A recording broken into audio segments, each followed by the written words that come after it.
ನಮಸ್ಕಾರ ಮತ್ತು ಸುಸ್ವಾಗತ. ಕನ್ನಡ ನುಡಿಗಟ್ಟುಗಳು ಸಂಖ್ಯೆ 7. ನೆತ್ತರು ಬಸಿ ಅಂದರೆ ಶ್ರಮಪಟ್ಟು ದುಡಿ. ಹಿರಿಯರೆಲ್ಲರೂ ನೆತ್ತರು ಬಸಿದಿದ್ದರಿಂದ ಇಂದು ನಾವು ಅನ್ನ ತಿನ್ನುತ್ತಿದ್ದೇವೆ. ನೆತ್ತರು ಬಸಿದು ತಂದೆಯವರು ಮನೆಯನ್ನು ಕಾಪಾಡಿದರು.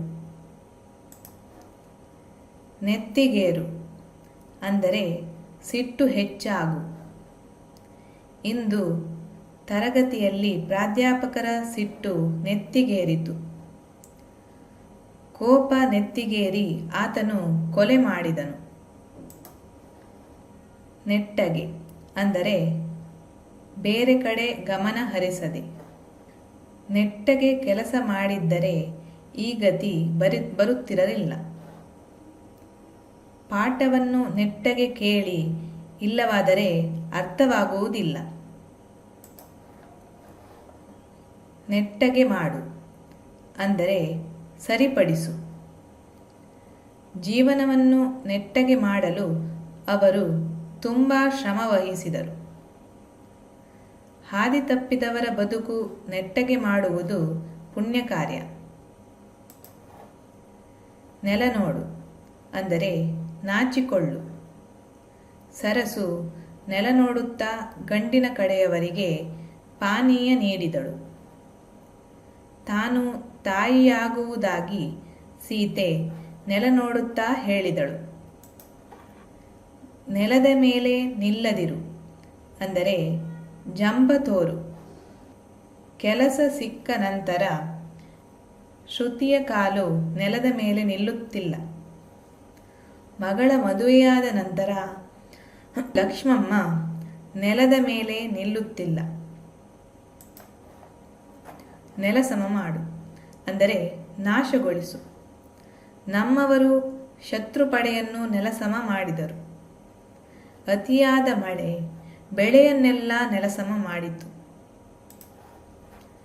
ನೇಗಿಲು ಹಿಡಿ ಅಂದರೆ ಬೇಸಾಯ ಮಾಡು. ನೇಗಿಲು ಹಿಡಿದು ದುಡಿದರೆ ಕಷ್ಟವೆಲ್ಲ ನಿವಾರಣೆಯಾಗುತ್ತದೆ.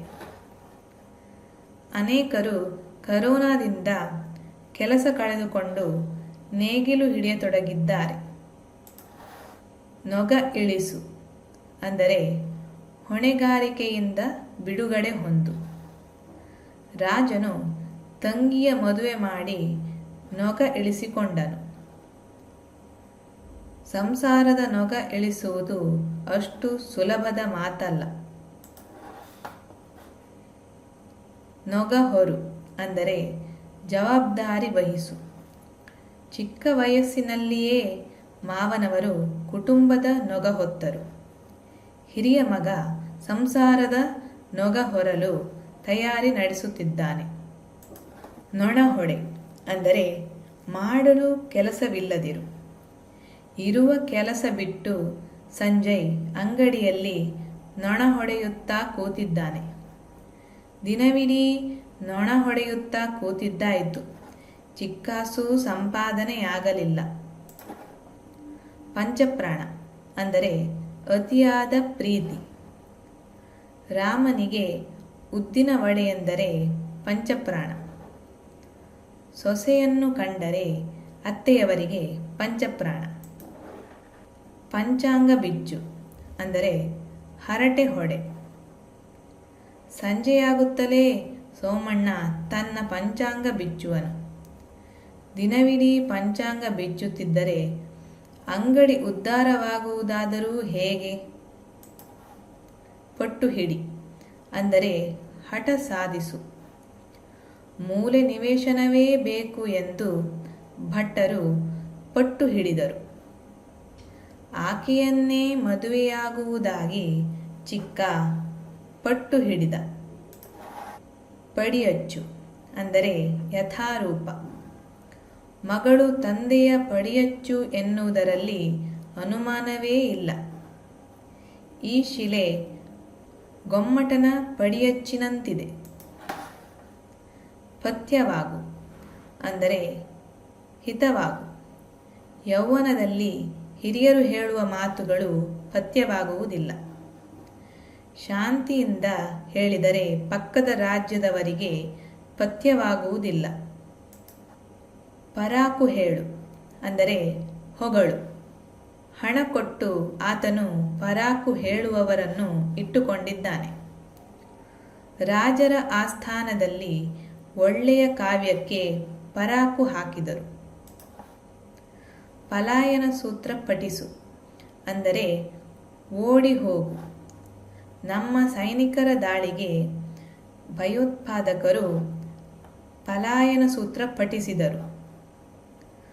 ಪಲಾಯನ ಸೂತ್ರ ಪಠಿಸುವುದು ಹೇಡಿಗಳ ಲಕ್ಷಣ.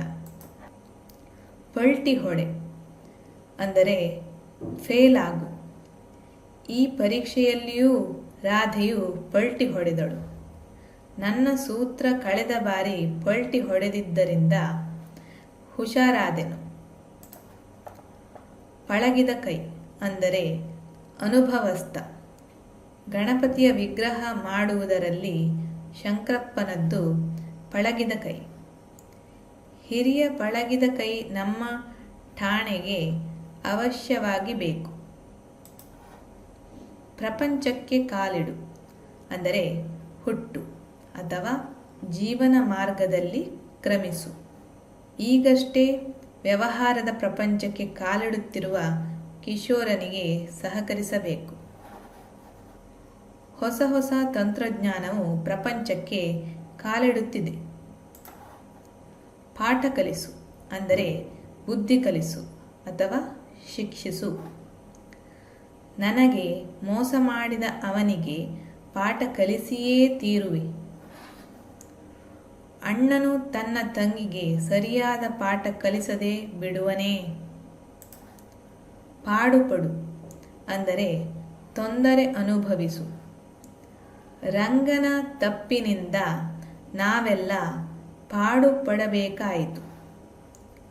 ಅತಿವೃಷ್ಟಿಯಿಂದ ಬೆಳೆಗಳನ್ನು ರಕ್ಷಿಸಲು ಬಹಳ ಪಾಡುಪಡಬೇಕಾಯಿತು. ಪಾತಾಳಕ್ಕಿಳಿದು ಹೋಗು ಅಂದರೆ ಕುಗ್ಗಿ ಹೋಗು. ಅಡಿಕೆಯ ಬೆಲೆ ಈ ಬಾರಿ ಪಾತಾಳಕ್ಕಿಳಿದು ಹೋಯಿತು. ನ್ಯಾಯಾಲಯದ ಮೆಟ್ಟಿಲೇರಿ ರಾಜಪ್ಪನ ಆರ್ಥಿಕ ಸ್ಥಿತಿ ಪಾತಾಳಕ್ಕಿಳಿದು ಹೋಯಿತು. ಪಾತಾಳಕ್ಕೆ ಮೆಟ್ಟು ಅಂದರೆ ಅವನತಿಗೆ ತಳ್ಳು. ಅಧಿಕ ಬೇಟೆಯಿಂದ ನವಿಲಿನ ಸಂತತಿ ಪಾತಾಳಕ್ಕೆ ಮೆಟ್ಟುತ್ತಿದೆ. ಟಿವಿ ಬಂದ ಮೇಲೆ ರೇಡಿಯೋ ಪಾತಾಳಕ್ಕೆ ಮೆಟ್ಟಿತು. ಪಾದರಸ ಅಂದರೆ ಚುರುಕು. ರವಿಯು ಪಾದರಸದಂತೆ ಮದುವೆ ಮನೆಯಲ್ಲಿ ಓಡಾಡಿದನು. ಇಂದಿನ ಮಕ್ಕಳು ಪಾದರಸದಂತೆ ಕಲಿಯುತ್ತಾರೆ. ಪಾದ ಸೇವೆ ಮಾಡು ಅಂದರೆ ಭಕ್ತಿಪೂರ್ವಕ ಉಪಚಾರ ಮಾಡು. ಸೀತೆಯು ಶ್ರದ್ಧೆಯಿಂದ ರಾಮನ ಪಾದ ಸೇವೆ ಮಾಡಿದಳು.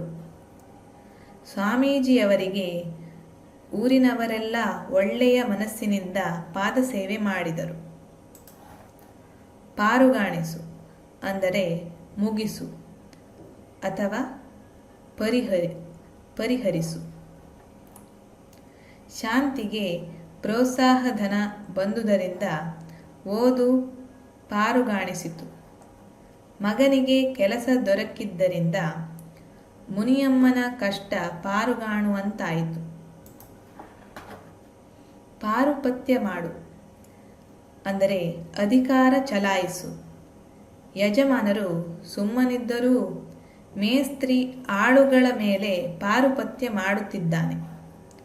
ಶಾಸಕರು ಕ್ಷೇತ್ರದ ಜನರ ಮೇಲೆ ಪಾರುಪತ್ಯ ಮಾಡುತ್ತಾರೆ. ಪಾಲಿಗೆ ಬಂದದ್ದು ಪಂಚಾಮೃತವೆಂದು ಭಾವಿಸು ಅಂದರೆ ಇದ್ದುದರಲ್ಲಿ ತೃಪ್ತಿಪಟ್ಟಿಕೋ. ಪಾಲಿಗೆ ಬಂದದ್ದು ಪಂಚಾಮೃತವೆಂದು ಭಾವಿಸಿ ಸಿಕ್ಕ ಕೆಲಸ ಮಾಡುತ್ತಿರುವೆ. ಪಾಲಿಗೆ ಬಂದದ್ದು ಪಂಚಾಮೃತವೆಂದು ಭಾವಿಸಿ ಅವಳನ್ನು ಮದುವೆಯಾದನು. ಪ್ರಾಣ ಕೊಡು ಅಂದರೆ ಸೇವೆಗೆ ಸಿದ್ಧನಾಗಿರು. ಧಣಿಗಳಿಗೆ ಮಾರನು ಪ್ರಾಣ ಕೊಡಲೂ ತಯಾರು. ಪ್ರತಿ ದೇವತಾ ಕಾರ್ಯದಲ್ಲಿಯೂ ರಂಗನು ಪ್ರಾಣ ಕೊಡಲು ಮುಂದಾದನು. ಪ್ರಾಣ ಬರು ಅಂದರೆ ಚೈತನ್ಯ ಉಂಟಾಗು. ಊಟ ಮಾಡಿದ ನಂತರ ಪ್ರಾಣ ಬಂದಂತಾಯಿತು. ನದಿ ದಾಟಿದ ಮೇಲೆ ಪ್ರಾಣ ಬಂದಂತಾಯಿತು. ಪ್ರಾಣ ಬಿಡು ಅಂದರೆ ಅತಿಯಾಗಿ ಇಷ್ಟಪಡು. ತಂಗಿ ಎಂದರೆ ಶಿವಣ್ಣನು ಪ್ರಾಣ ಬಿಡುವನು. ಜಾಮೂನಿಗಾಗಿ ಡುಮ್ಮನು ಪ್ರಾಣ ಬಿಡುತ್ತಾನೆ. ಪ್ರಾಣವಿಡು ಅಂದರೆ ಪ್ರೀತಿಸು. ತಾತನ ಕಾರಿನ ಮೇಲೆ ಜೋಯಿಸರು ಪ್ರಾಣವಿಟ್ಟಿದ್ದಾರೆ. ಮೊಮ್ಮಗನ ಮೇಲೆ ಅಜ್ಜ ತುಂಬ ಪ್ರಾಣವಿಟ್ಟಿದ್ದಾರೆ. ಪ್ರಾಣವನ್ನು ಕೈಯಲ್ಲಿ ಹಿಡಿ ಅಂದರೆ ಅತಿಯಾಗಿ ಹೆದರು. ಪ್ರಾಣವನ್ನು ಕೈಯಲ್ಲಿ ಹಿಡಿದು ಯಜಮಾನರ ವಿರುದ್ಧ ಸೋತನು. ಸಮುದ್ರದಲ್ಲಿ ಪ್ರಾಣವನ್ನು ಕೈಯಲ್ಲಿಡಿದು ಈಜಿದೆವು. ಪ್ರಾಣವನ್ನು ಪಣವಾಗಿಡು ಅಂದರೆ ಎಂತಹ ವಿಪತ್ತಿಗೂ ಸಿದ್ಧನಾಗಿರು. ಪ್ರಾಣವನ್ನು ಪಣವಾಗಿಟ್ಟು ಯೋಧರು ಯುದ್ಧವನ್ನು ಗೆದ್ದರು. ಪ್ರೀತಿಸಿ ಪ್ರಾಣವನ್ನು ಪಣವಾಗಿಟ್ಟು ಸೋಮನು ಮದುವೆಯಾದನು. ಪಿತ್ತ ನೆತ್ತಿಗೇರು ಅಂದರೆ ಸಿಟ್ಟಾಗು. ಅವನನ್ನು ಕಂಡರೆ ಗುರುಗಳಿಗೆ ಪಿತ್ತ ನೆತ್ತಿಗೇರುತ್ತದೆ. ಮೋಸ ಮಾಡಿದವನನ್ನು ಕಂಡರೆ ಪಿತ್ತ ನೆತ್ತಿಗೇರುತ್ತದೆ.